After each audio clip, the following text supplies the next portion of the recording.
This is the Detroit Sports Podcast Network. Doc, as you know, we have partnered up with the Detroit Sports Commission. And guess what, guys? Since 2001, the Detroit Sports Commission has applied its expert touch to marketing and to selling in the Metro Detroit area as a marquee destination for regional, national, and even international amateur sporting events. And through the Detroit Sports Commission's help, these events have attracted thousands of visitors and pumped millions of dollars into our local economy. It is why Detroit is now not only the place where champions are made, but also the place where championships are played. So, to find out more about the Detroit Sports Commission and all of the events they're bringing to our region, follow the DSC on Twitter and on Instagram at DET Sports, and check out their website at DetroitSports.org.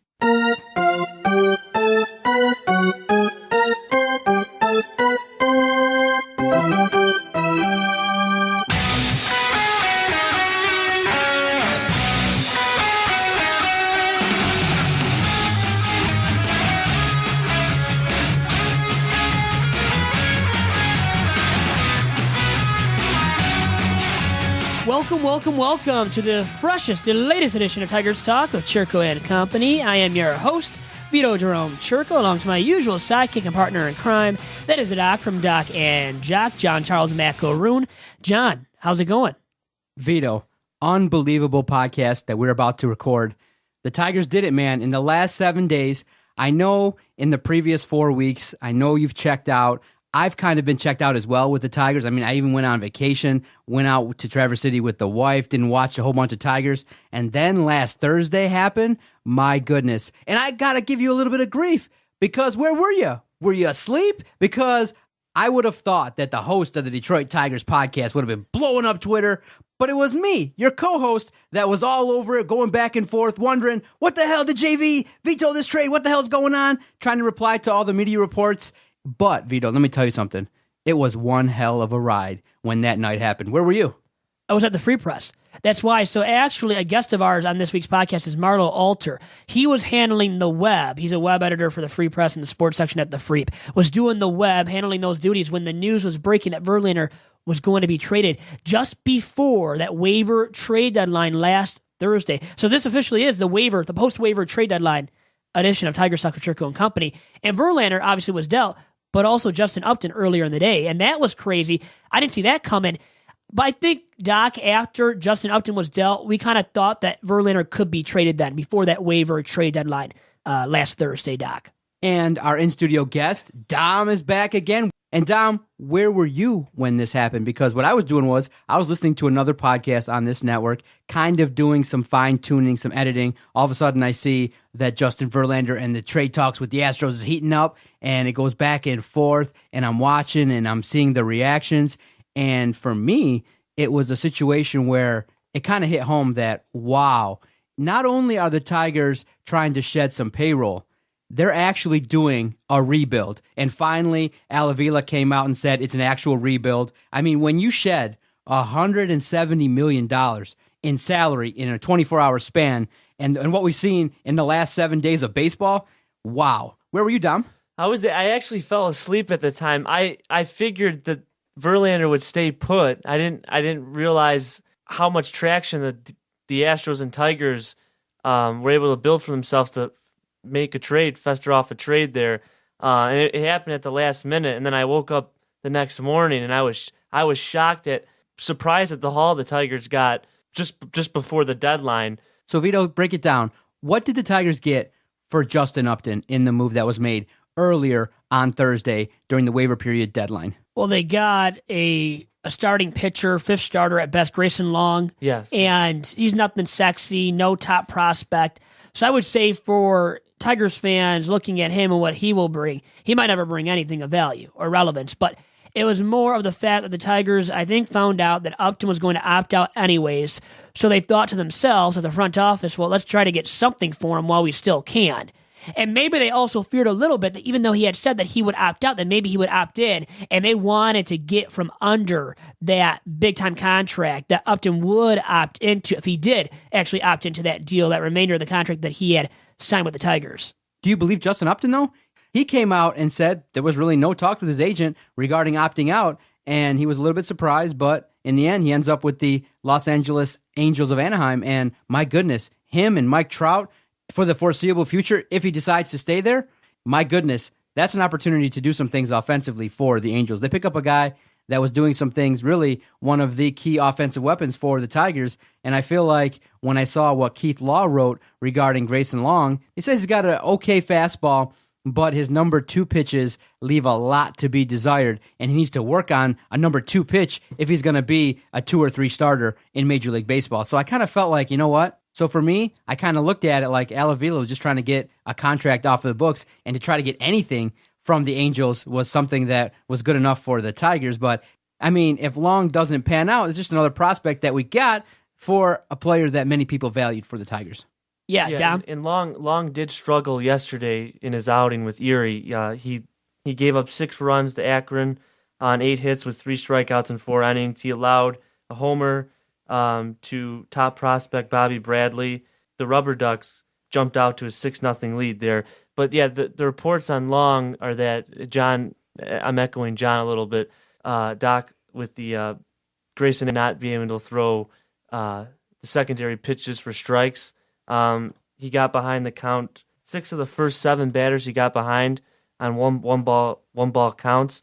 The caveat in the later Verlander deal, Franklin Perez, at the very least, looks like a number 3 starter that you can slot into a rotation. So I was surprised they were able to get him. They weren't able to get Francis Martes, who's already in the big league, who's considered the top prospect. But to get Perez is impressive. And then Daz Cameron and Jake Rogers, the catcher, good defensively. And he right now profiles to be a backup catcher, Jake Rogers. Daz Cameron can field, can he hit? He's hit better of late. Didn't hit at first, but he's a young ball player. He's not ready, even close to ready. And Franklin Perez might not be up next year, by the way, either. He is the centerpiece of the deal. Has the stuff to be a number 3 already, but the upside to be a frontline starting arm as well, as Dominic noted, Doc. So, Vito, what's your opinion on the moves that were made last Thursday? The Tigers traded Justin Upton and Justin Verlander. What did you make of the moves overall?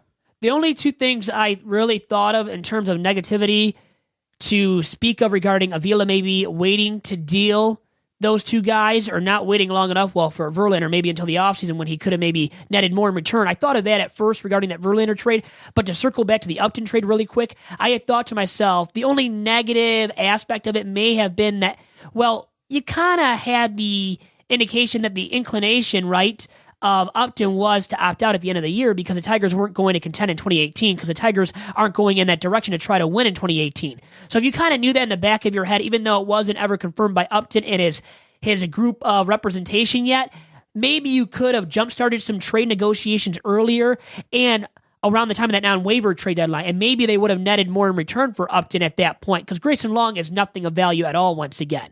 If you're Justin Verlander, do you think he should have maybe thought about not waiving his no-trade clause and just sticking it out with Detroit? I mean, I know you do play baseball to be in a competitive situation, to play meaningful games in September and October, but do you think, though, because some of the reports that have been discussed after the fact, Justin Verlander was a little bit hesitant because he really wanted to go to the Cubs, and he had to have a talk with the manager, and it was reported that he had to talk with the manager and the owner regarding some concerns that he had going out there and throwing at the park there in Houston, because in terms of the confines, some pitchers might go over there and struggle. And so I can understand where Justin Verlander maybe only had 30 to 45 minutes to make a huge decision. Do you think going to Houston will be fruitful for Justin Verlander? At this point, I kind of am a little bit skeptical. I think he might struggle initially, and he might not be that guy that they can count on in the postseason, especially at that ballpark.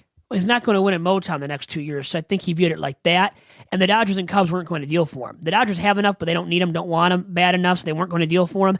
And even in the offseason, and the Cubs don't have enough in prospects right now to land Justin Verlander. So it came down to the Astros. If you want to win this year down the stretch. And I think, he thought, the best case scenario for me to better myself is to try to win the rest of this season as well, including, on top of 2018 and 2019, which he still can do in a Houston Astros uniform.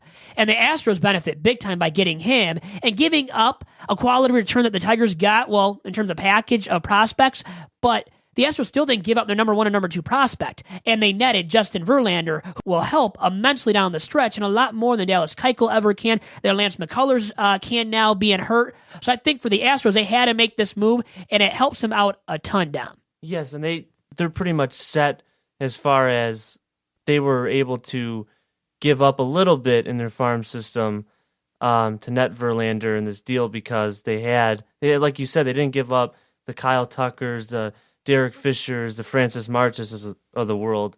So to able to hold on to your blue chippers, as I call them, on that deal it's a really good return. And listen, this is a time where September, this is where Verlander is known to make his name. Tigers fans have seen it before. Dominates the AL West. He dominated Oakland in the playoffs. Yep. 2 straight years. In 2 straight years. He's always been good in the DS and CS. The World Series, he slipped up. But yeah, there's, to me, if you're looking for the postseason, there was no stability in the Astros rotation. Keuchel has struggled, right? Yes. They've also had, McCullers was hurt. He wasn't 100% healthy. Mike Fiers has had his ups and downs. So really one of the best pitchers as far as opponents average against was Charlie Morton.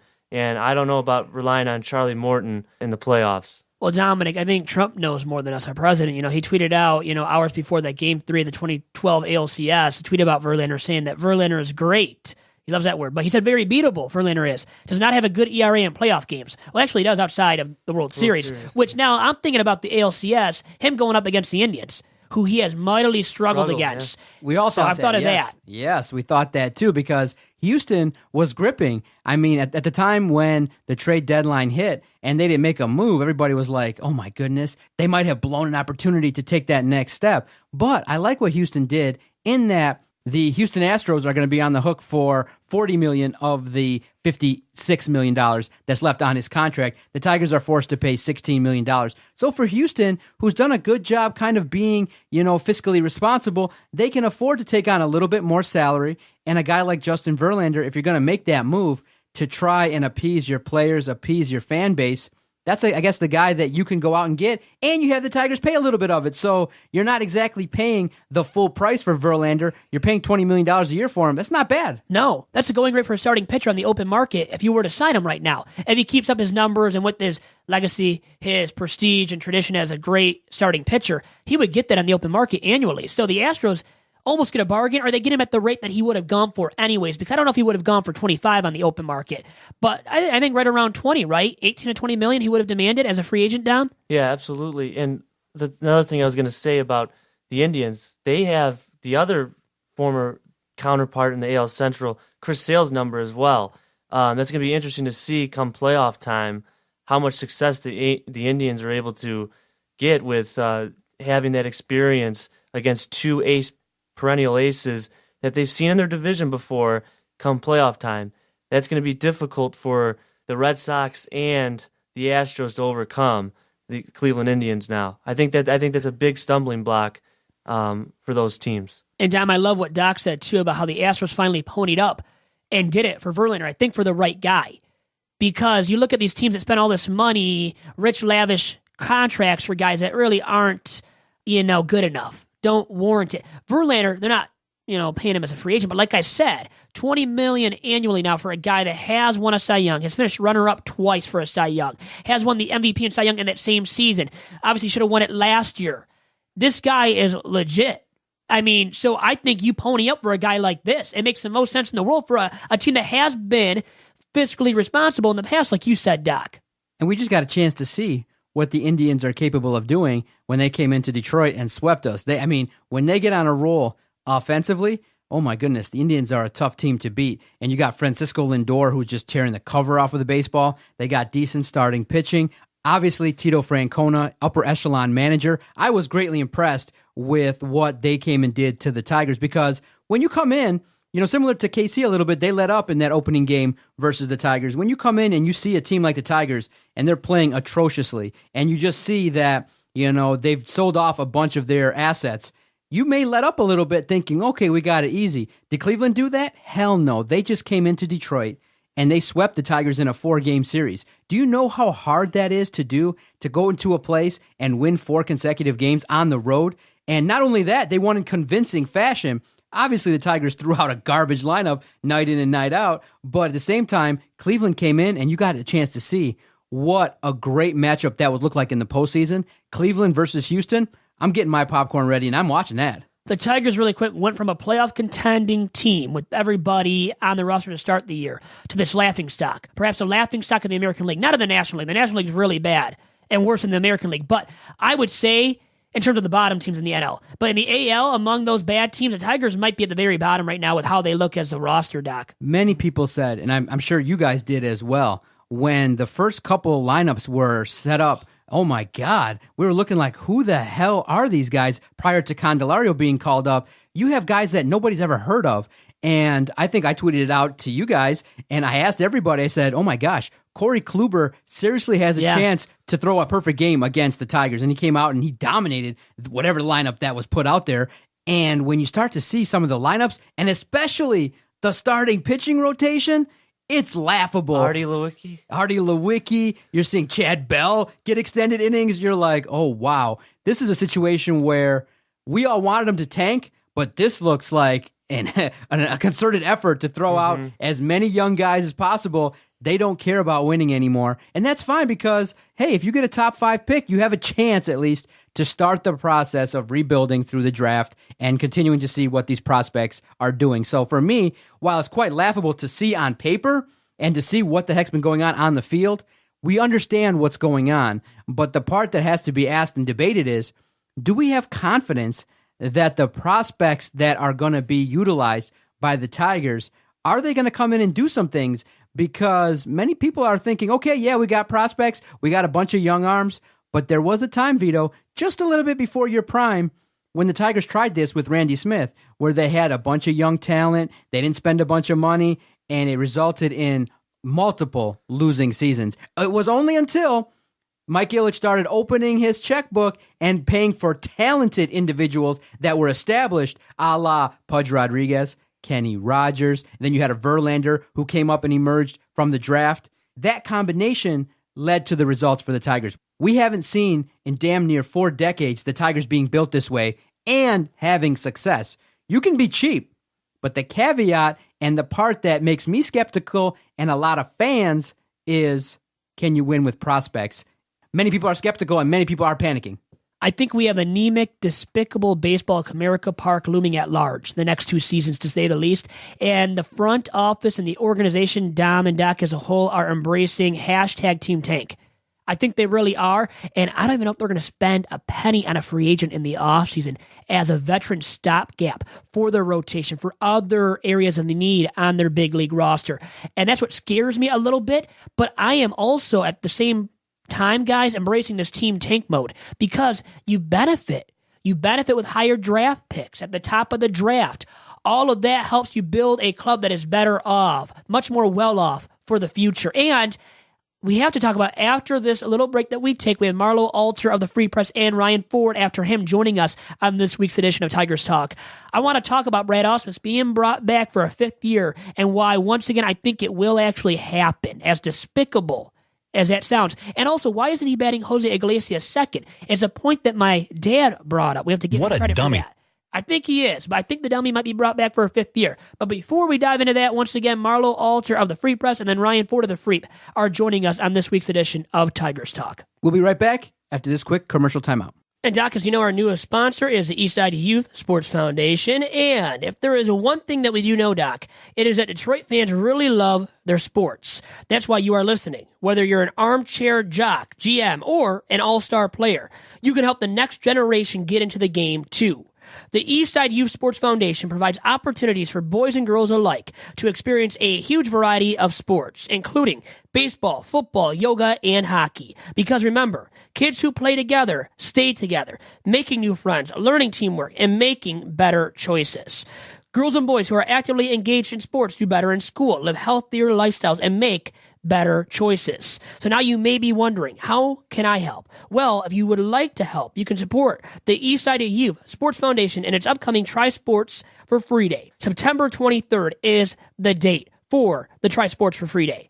Sign up your son or daughter, volunteer, or make a donation. Last year, the Foundation's Try Sports for Free Day introduced nearly 200 kids to new activities. Now, you can learn more about the Eastside Youth Sports Foundation at esysf.com. That website, once again, is esysf.com.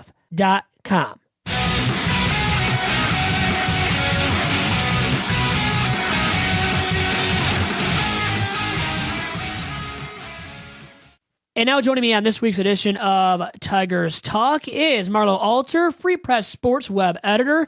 Marlowe, how's it going? Hey, Vito. Thanks for having me on. Good to be talking to you guys again. Yeah, always great to have you on. And last week I was in the Free Press office handling some prep sports crew duties and was in there at the very end of the night last Thursday when news broke that Justin Verlander had actually been dealt before the waiver trade deadline to the Houston Astros for 3 prospects, 1 top-tier prospect in Franklin Perez, and then 2 middle-tier guys in Daz Cameron and Jake Rogers. And I think it was a good haul, but before we really get into that, into the logistics of it and the quality of it, wanted to talk with you about the process that you had to endure through as being on the desk and handling web duties for the Free Press as this news broke that Verlander would be dealt to the Houston Astros. Well, yeah, you were there with me, so you may have heard a couple explicit words in there, but we won't get into that. But, no. But yeah, it was a crazy night. We were monitoring the situation, with some of the reports coming out that he was about to get traded, and then Verlander had nixed the trade. So, I was in contact with our beat writer, Anthony Fennick, who was all over it. And, he was the one to break the story at about 12:15 and first to report it. So kudos to him and his hard work. And so once I saw that tweet and, it was blowing up, he called me like a minute later. He was out of breath. Didn't really understand what he was saying, but he was basically just saying, Verlander's traded. It's official, write something up for me. And, he was just telling me who he got it from and whatnot. So, we had to clear the sources. So I called our sports, director, interim director, Chris Thomas, and, he cleared the sources. So then from there, it was just trying to get it up as quick as possible. So, creating a quick story in our content management system, basically saying Verlander traded the Astros, Anthony's reporting it, who it was for, and, getting that headline out there and publishing. So initially that's me and Anthony collaborating. And then it's, getting it on social media, push alerting it to our subscribers who have our apps, and then pinning it on our website. So from there, it was just getting the ball rolling with Anthony. From there, I had help from Brian Manzullo, who's another web editor who does a great job. He was actually on vacation. And so he called me and said, he was creating a video of Verlander, and he also created one of those awesome shareable memes that kind of blew up. I think it got almost 1,000 retweets saying farewell JV with him waving to the crowd. So, it was just getting the ball rolling, and I had a lot of help. And then plus it was, the Lions' 4th preseason games, which was a night game. So, there was a lot of content rolling in there, and it was just a team effort, and I was happy to be a part of it. Yeah, and you had to go through all those proper channels, as you noted, including the interim sports editor, director, Chris Thomas of the Free Press, talking to Anthony Fennick, obviously, who broke the news, Brian Manzullo on vacation, and you were there to handle all the duties of, putting up the story on the web at the desk late at night, late or early into the morning, a Friday morning. And how actually late were you there, by the way, handling all that stuff regarding the trade and everything else at the Free Press for the web? I was there past 3:30, close to 4. It's not the first time, but it was definitely one of the craziest nights I've been a part of. I worked some crazy nights. If you recall the Lions Seahawks, the bat gate where Calvin fumbled the ball at the 1, that was a Monday night game. So I've ridden solo a couple times at night like that, but it was fun. It's a rush, and that's kind of that's what you live for. That's I love sports. I love kind of having the power to write the headline, set up the story in terms of photos, videos, adding links, and pushing it out there, writing some fun chatter on social media, engaging with fans. So, that's the kind of night you kind of live for. At first, it's a little crazy and hectic, as you can imagine, especially when it's that late and you're really the only person in the office. But yeah, like I said, we had great teamwork, and we formulated a plan. Brian wrote up a story about pulling out an old Donald Trump tweet, saying that Verlander was beatable right before the 2012 ALCS Game 3 against the Yankees, and of course Verlander dominated that game. So that was a cool story, and we just kind of kept putting stuff up there, and it really worked out. Verlander, the trade story is I think our 5th highest story in terms of page views over the last 30 days total on the website. So, all the hard work paid off, and it was a fun night. Marlowe, Alter Sports web editor of Freep.com, joining me courtesy of Vito's VIP line on this week's edition of Tigers Talk. And as you said, it takes a team effort, everybody being in unison and collaborating to get it done and having such a productive night and productive outcome that was produced by the Free Press, starting with Anthony and you, Manzulu, everybody else at the Freep and the sports section. And for me, you don't get enough credit for all the work that you do because you're in the background and people don't realize that obviously as a web editor, you edit all the stories that come in, you post them on the web, but you also push the stories on social media, that is, on Twitter and other outlets for these stories that are posted online for the Freep. So got to give you a lot of props as well, and for being committed and staying all that time until 3:30 a.m. approximately on Friday. Give you a lot of props for that, Marlowe. Thanks, man. But it's fun being kind of behind the wall, so to speak, and letting our writers shine. And that's basically, that's our job, is to put them in the best position to succeed. Brand our content and make it interesting in terms of how we present it to the public on our website and of course through print. So I also like to write stuff. So it was fun kind of putting together the initial story while Anthony is still doing some reporting. I'm looking at MLB pipeline, trying to figure out, where the 3 prospects rank. So, also getting to do a little writing is fun, but yeah, like I said, we're not in it for the shine, really. It's just, part of our duty. No limelight, no love, no respect, and you make the writers look good. As Doc, I make him look good on this podcast, I think, too. He has a question for you right now as well. Yeah, Marlo, I was just curious because of the fact that Vito makes a mean cup of coffee for me over there at the Free Press when you need some assistance. Does Vito help out a little bit over there too as well? What does he actually do over there at the Free Press? Because he's so secretive. I'm just like, I'm trying to crack the code as to what he actually does over there late at night at the Free Press.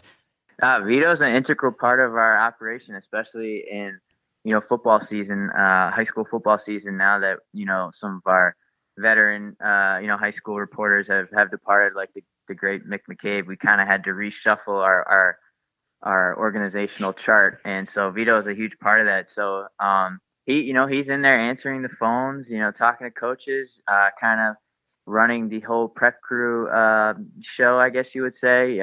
Getting scores, getting stats, putting together kind of a top performers list. So Vito's a huge part of our operation as well, and it's always fun to have him in there. He's always got insightful opinions, especially on the Tigers. And a night like that, it was kind of fun talking to him to get his initial reaction. Well, thank you, Marlowe, for stroking my ego, and I know this much now. I'll have you back on for another episode of Tigers Talk after all that. I didn't know Doc would do that, but I love the complimentary talk of me, and I had to give you some props, like I said earlier, and I think we have to give the Tigers some props, too, once again, for the prospect package they landed in return for JV.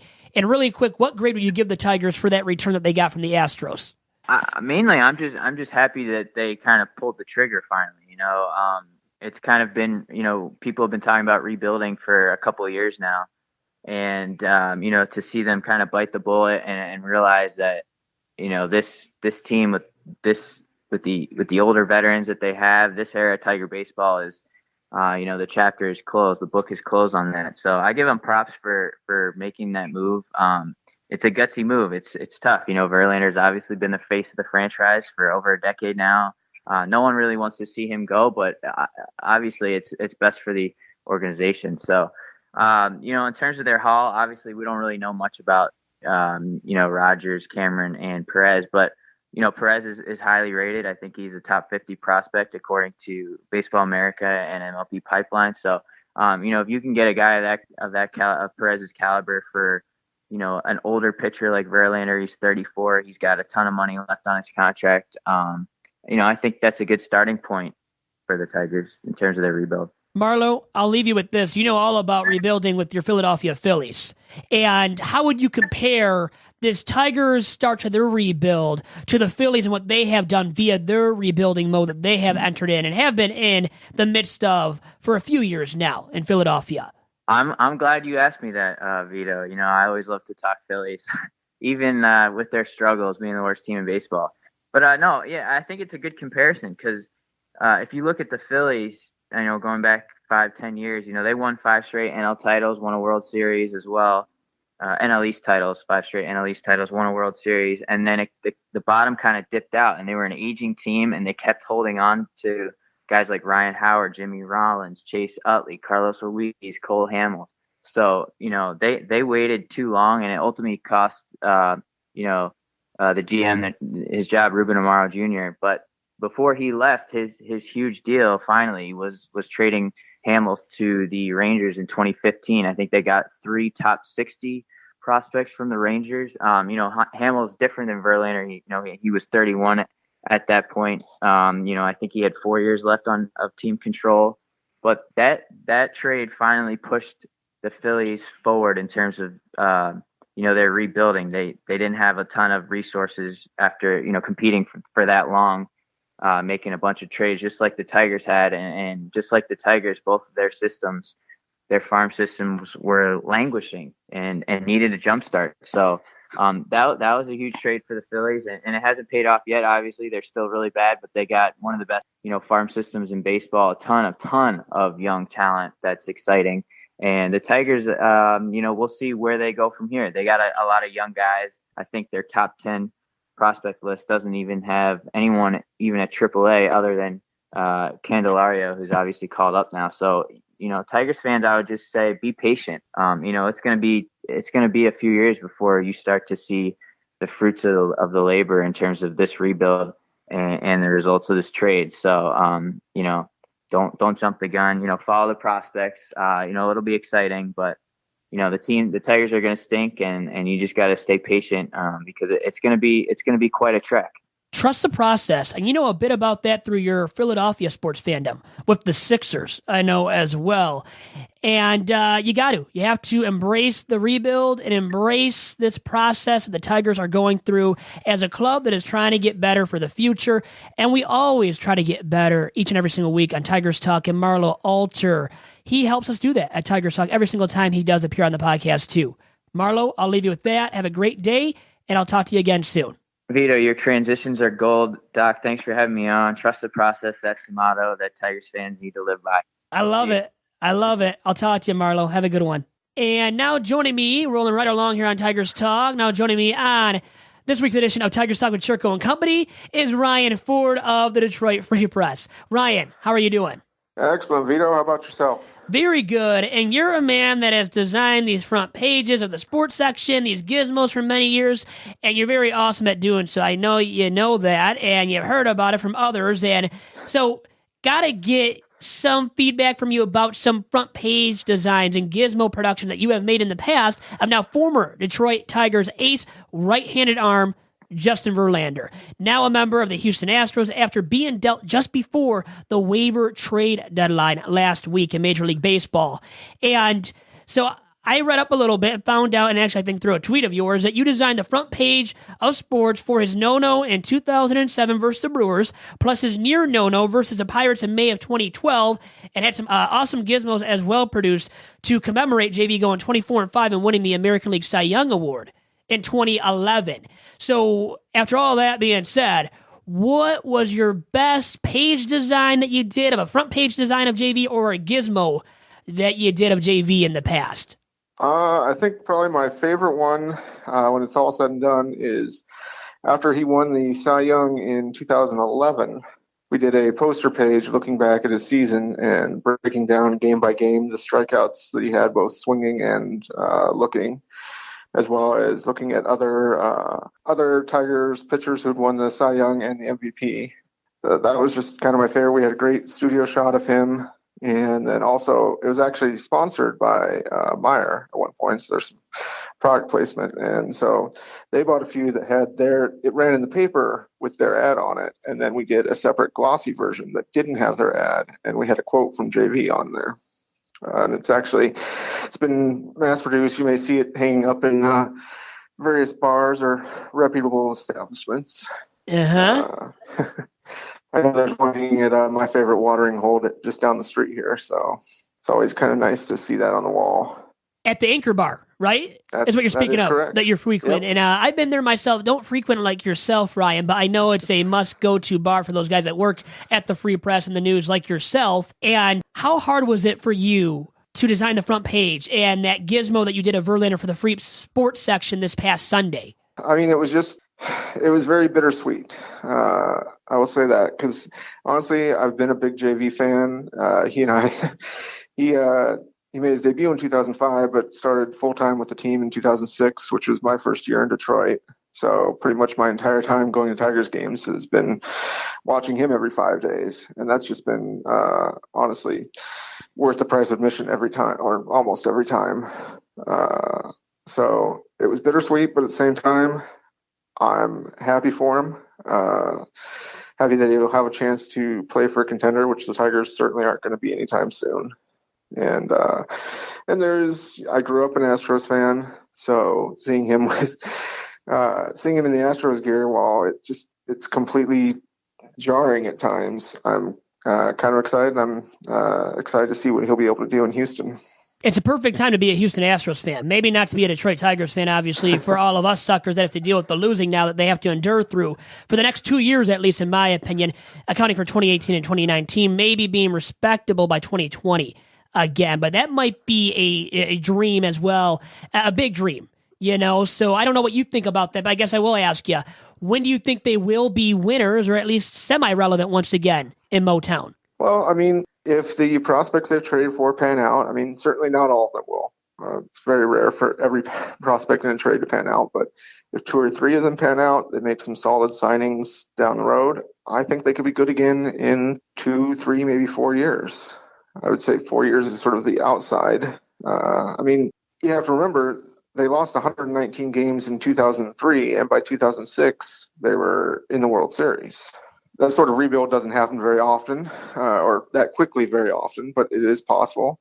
Just a few years ago, the Astros were coming off 3 consecutive seasons of losing 100 games, and now they're contenders. They made the playoffs 2 years ago. They're leading the American League this year. So if a team fully commits to the rebuild, and, there is a fair amount of luck involved, getting the right guys both in prospect trades and in the draft. That can be the trickiest thing, especially since the Tigers probably won't be bad enough to have the number 1 pick that gives them some control over their destiny.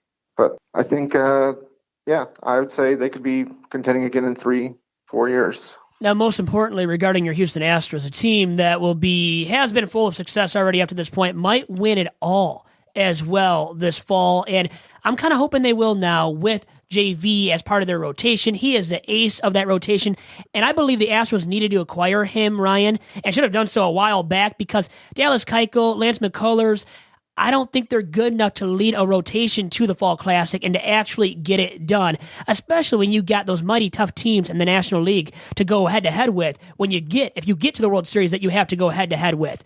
And actually, I thought, too, before all of that can be even spoken of, I thought they were going to have a lot of trouble getting past the Cleveland Indians in the American League before this deal for JV. How about yourself? Well, I mean, I think the Indians are certainly the hottest team in baseball right now. And as we get closer to September, that tends to matter a little bit more. And Cleveland certainly, I mean, they were the AL representative in the World Series last year. They seem to have gotten even better, so it's tough to bet against them. I think the Astros have been dealing with a lot of injuries, which has been holding them back. They just got Carlos Correa back.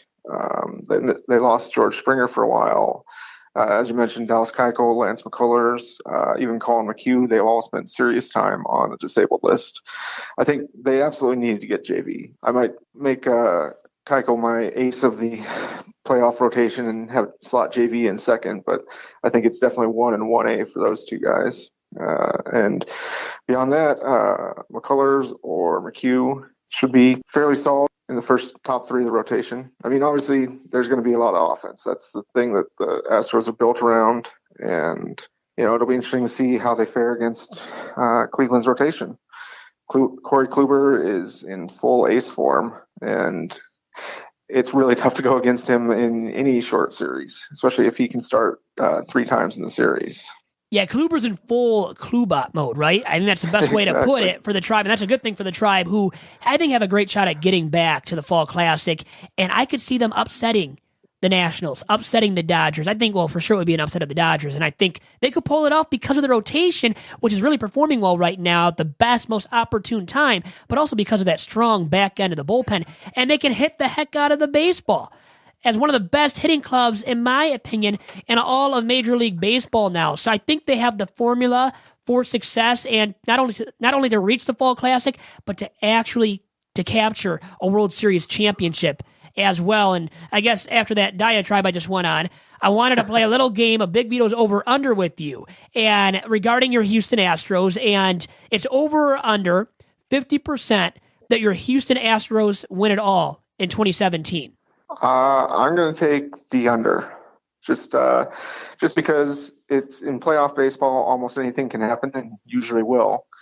I find it hard to give any of the teams better than a 50% chance, and especially this year is probably one of the most stacked fields of postseason teams that we've seen in a long time. Almost every team has their division wrapped up by double-digit games right now. The only one that doesn't is the defending champion Cubs. So.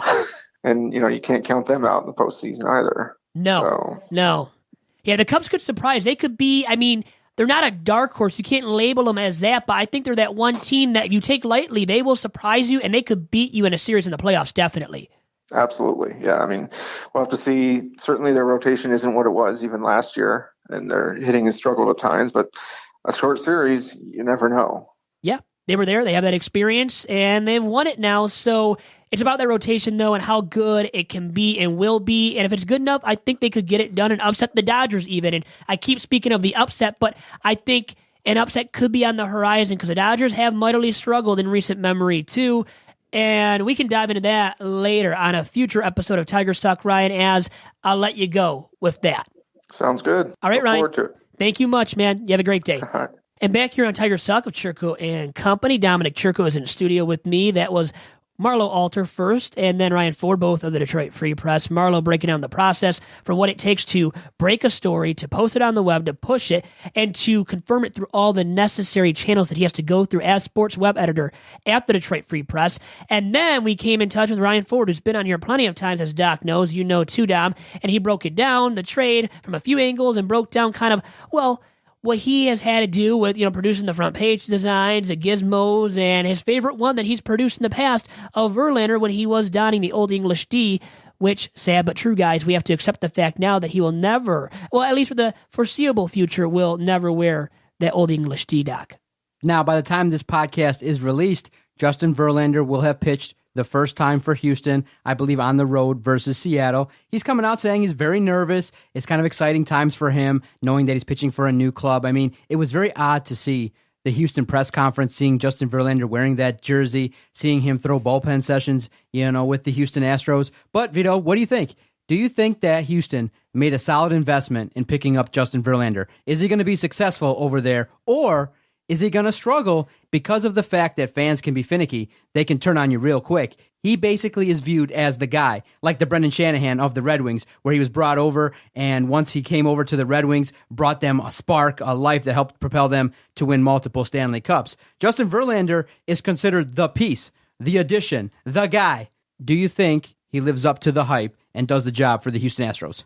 I don't want to answer your question, but I will. I'll get to it. But I think he has to live up to the bill, right? For the Astros to reach the Fall Classic, to win it all, I think he has to live up to the bill because I still don't trust in Dallas Keuchel and Lance McCullers getting the Astros to that Fall Classic. But will he actually get it done enough times every fifth day to allow the Astros to reach the Fall Classic? I don't know. But I think the Astros now for sure, which doesn't really, I probably appease the Astros fan base and Ryan Ford, most notably a guest of ours, but I think they reached the ALCS at least.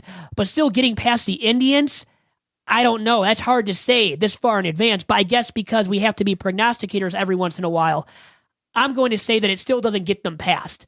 I think next year with Verlander intact, a year older, but I think maybe next year is the year for the Astros, which is horrible for them, right? And to say to that fan base, which thinks, well, they're good enough and more than good enough now to get over the hump and to reach the Fall Classic with Verlander intact.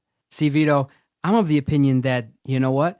Once you get those competitive juices flowing, once he experiences a little bit of success over there in Houston, I really think that going over there might rejuvenate him. I think we're going to see a better JV than we saw in Detroit the last 5 starts. And the last 5 starts that he had with us were outstanding. I think that this is going to be the best thing that he ever decided to do. Sometimes, Vito, you know, you do the same thing over and over. You podcast with the same people. You do the same things over and over. Sometimes bringing in a Dom into the mix is fun. It's nice. You kind of change up the vibe a little bit. You add a little bit of spice. And I think that Justin Verlander going over to Houston, being in a competitive situation, actually going from the basement to the penthouse, they're already atop of their division. They're doing great things. They're going to be in the postseason.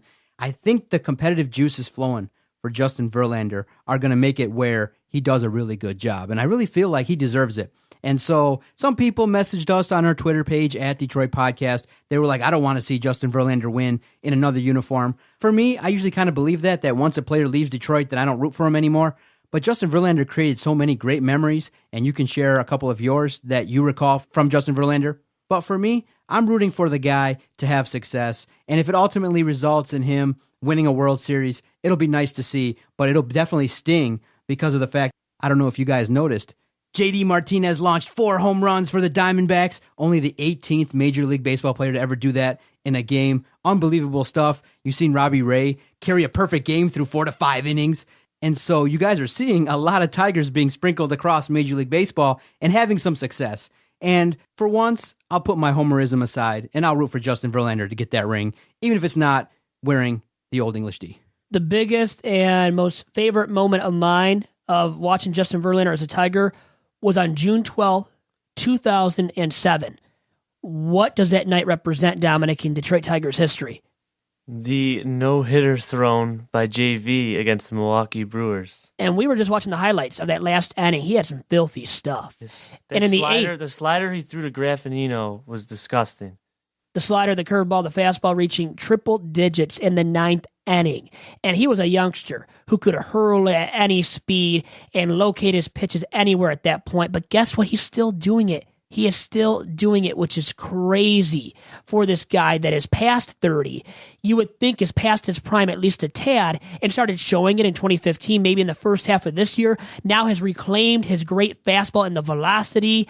And he looks just like he did in 2007 and in 06 during that Rookie of the Year campaign when he won 17 games. And for me, once again, that was my favorite moment of him in 07 when he threw that first no-no against the Milwaukee Brewers. I remember coming home from a Little League baseball game that I played in, and just to warn you guys, I wrote a piece about it for the Detroit Athletic Company blog, so a little plug for myself. I think it'll be out this week on their blog site, and it's about my experiences that night leading into that no-hitter when it was just so great as a Tigers fan that dealt with all that losing throughout the years to see Justin Verlander, the hope for the Tigers, pitch that no-hitter and look so darn dominant. And to now look back at it and to reflect on it and to admit that that was the beginning of must-see JV. It really was, as he threw another no-no. And nobody at that point among the Tigers fan base or organization can truthfully say that they saw another no-no for sure coming, as he did throw another one and almost threw one against the Halos then and against the Pirates a year after that second no-hitter of his in 2011 against the Blue Jays when he almost did it against Pittsburgh. And Josh Harrison broke it up. In 2015, it was against the Halos at almost no-no. I believe it was Cole Calhoun that broke it up. So a little bit of trivia there, too, regarding JV. Now, fellas, my favorite memory involves Justin Verlander pitching at a time when it was the most important. What do we always ask for? We always ask for when it's time to pitch in a Game 5 situation, who do you call upon? And the back-to-back years where he pitched Game 5 versus Oakland were unbelievable. We're talking about elimination games. Games where if he's not on point, the Tigers are going to be eliminated from the postseason. And in back-to-back years, Game 5s versus Oakland, Justin Verlander was able to dominate. And not only pitch effectively, he was unhittable. We're talking about locating his fastball. We're talking about striking out guys. We're talking about making Major League Baseball hitters look silly. And so those memories I'll never forget because of the fact that we were all nervous. We were all wondering what's going to happen. We all had that anticipation, being nervous because some of the games were on the West Coast, 10 o'clock starts, and you had to wait all day. And then Justin Verlander comes out, and his stuff was just nasty. So I will always remember Justin Verlander in terms of his successes on the diamond. It sucks that he had to move on, but in the end, in sports, sometimes change has to happen, and it's important that the Tigers move on from some bad contracts. Embrace the rebuild and the full tank mode of these Tigers the next 2 years at least. And really quick, Verlander in 07 during that no-hitter, 2 must-see catches, right? Game-saving and no-hitter saving catches were made by Maglio Ordonez in right field. His signature slide caught that one ball, caught the last out 2 of the no-no. But then Nefi Perez, people forget about him. Do you even know who the heck Nefi Perez is? To all of you listeners, to you, Doc, do you even know who the heck that is? A middle infielder who was a middling middle infielder, couldn't really hit to save his life, made a great stop at shortstop to start a double play, and Placido Polanco doesn't get enough credit either, my favorite Tiger growing up, for turning that double play. That throw over to first was so on the money, and it was in time, and it allowed that no-hitter to be preserved. And Verlander, that was my best moment once again. Now, moving on to something else I wanted to get into before the end of this week's podcast, Dominic and Doc, and it is, how about Ausmus, his lineup alignment of late, not batting Jose Iglesias number 2 and batting Alex Presley, who has hit, I know, up to this point, but he's not a part of your future long-term plans, really, as an organization. Iglesias might have to be at least at shortstop for the foreseeable future, including next year, most notably. Have you had a problem with that at all, with him continuing to bat Iglesias down in the order on a consistent game-to-game basis, Doc? Vito, when we look at it, some people are even writing that Kinsler and Iglesias are going to be gone off of this roster, that they're going to eliminate both of those guys. For me, I understand what's going on. The organization just wants to see what these guys have. Presley, Matuk, the young pitchers, they want to see what is available, what's going on. They want to see what do they have in some of the pieces. Mikey Matuk, you have to give the Tigers credit in terms of the fact of finding this guy, bringing him over, and he's been successful, although the play in which he bobbled the home run, in that last series was pretty atrocious and one of the most embarrassing plays that you're going to see. But in the end, what we see now on the field in terms of the botched plays, the errors, for me, goes to show that you can lose gracefully. You can lose differently. And that's another reason, this is another indictment on Brad Ausmus, in that you now are going to put Brad Ausmus in charge of young talent when he couldn't win with major league established players. And you see what's going on. You see some minor deficiencies on defense. You see numerous times, you see base running mistakes. Numerous times the finer details of the game are not attended to.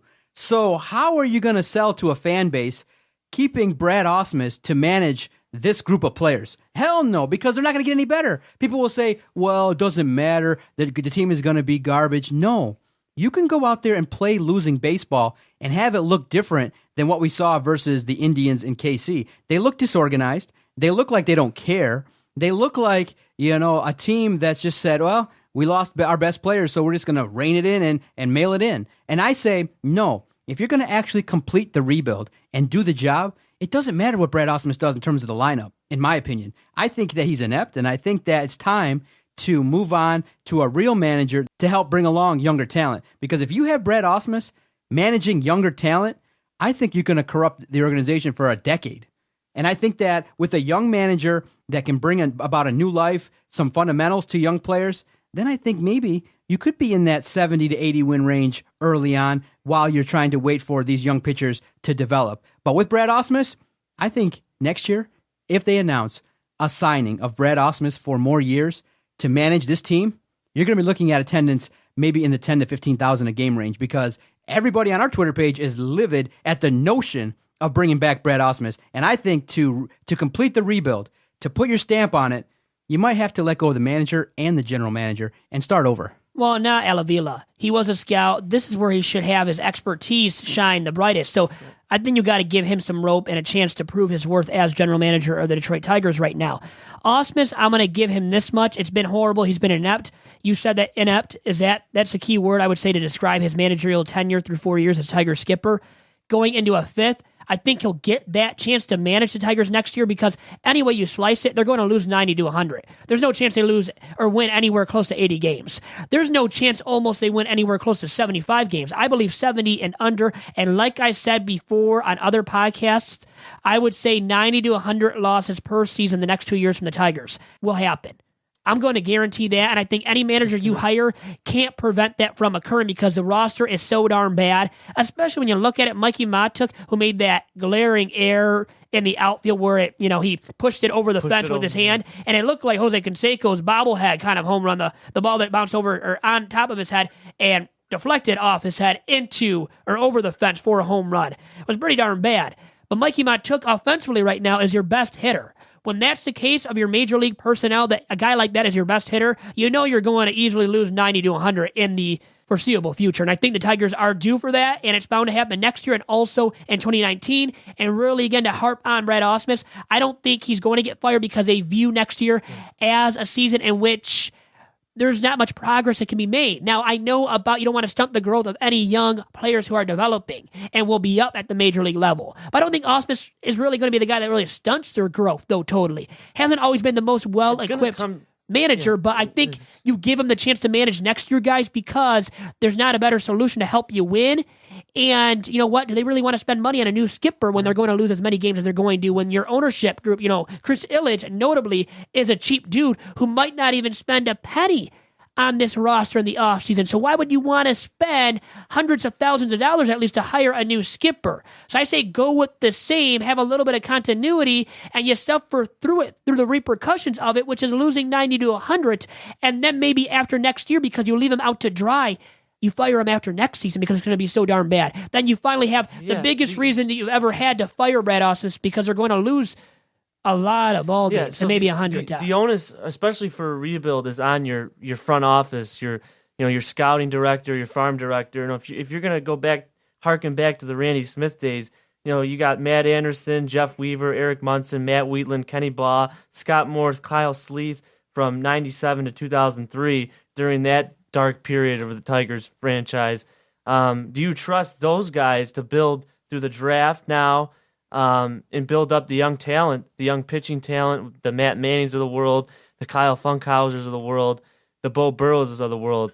To me, as part of the rebuild, the onus is on the front office to get the job done just as much. So I think Al Avila's got pressure too, and I think ownership might.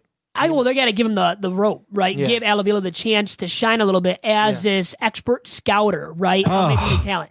So as much as it sucks maybe to Howard Stern or to others like Doc and other Tigers fans out there, I think you got to actually give Al Avila a chance. Now, I know the tough thing to accept is that we have to give Brad Ausmus a chance, but I think it's to hang him out to dry. Yeah, it's more to, Right, you want him to be a lame duck manager, and I think he deserves that. Don't we all want to see him fail so mightily that he looks like a laughingstock along with the ball club that is put out there on a regular basis? Once he was hired, it was evident that you don't give a guy that's a brand new manager a team like the Tigers that were ready-made. Well, that was a mistake. That was back then. How about now, though? Now they're in a full rebuild. Yep. Yes, now they're in a full rebuild, in which I think you need to also associate a new manager with it. Here's the thing.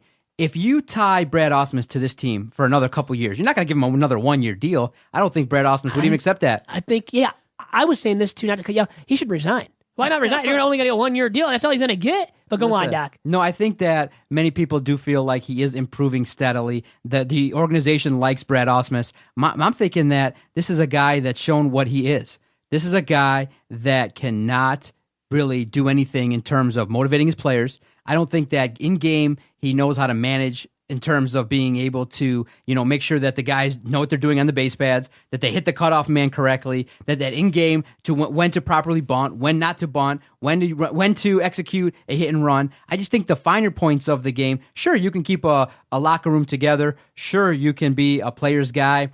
Fine. But in terms of the finer details, I don't think he has it. And I think the fans are really angry and are really scapegoating him. And I think that, hey, if you want to have attendance drop to record low numbers and you want to really stunt the rebuild, sure, bring Brad Ausmus back. I really think that Tigers fans are patient. And if you go out there and you blow out Brad Ausmus, you bring in a young, maybe hungry manager that you're going to rebuild with, like an AJ Hench, like a young guy that can actually do some things, then I think you tell the fans, okay, it's a new direction, it's a new day. You bring back Brad Ausmus, and you're going to tie to him all the bad memories, all the bad play. And you got to remember, Vito, we're going to watch the Tigers maybe lose every single game in the month of September. That's going to leave a foul stench in a lot of people's minds because they're not losing 3-2. They're getting their asses handed to them 10-0, 11-1. They're going out there and getting destroyed. And I say, look, you guys, you have all these prospects coming up. They can compete. Why aren't they playing that well? I mean, I don't expect them to go out there and win series, but I don't go out there and expect them to get spanked 10-0 every game. It's a dirty stench that Ausmus does leave behind. But my other point would be to counter your point, Doc, there, which was very valid, always very valid from the Doc, the DOC. But I think at Comerica Park, you're not going to see fans show up in droves anyways. You're not going to see droves of fans or masses of fans showing up at Comerica on a regular basis. Probably only 10 to 12,000 on a regular basis anyway. So no matter what skipper you have as Tiger skipper next year, Doc. Vito, some breaking news came across the wire. It's really fascinating in terms of some cheating being alleged. It's being alleged, and it's being reported by the New York Times, that the Red Sox used Apple Watches to steal signs from the Yankees. Using a little bit of technology, using Apple Watches to cheat. You believe that? Would you believe that the Red Sox would be so low to try and steal signs from their rivals using Apple Watches? Some technology being used for some gamesmanship. I kind of like it. The Red Sox will do anything, huh? Well, I think a lot of teams will do anything. We've seen it with the Cardinals and Astros. Remember that big controversy with the stealing of files. And you got to get an upper hand on your arch nemesis, the Bronx Bombers. So people can be prosecuted, legalities come into play, and you got some big-time problems on your hand potentially too. So who knows how that will settle and end up. But I think we know how the Tigers will end up the rest of this year, losing a lot of games, as you said, Doc.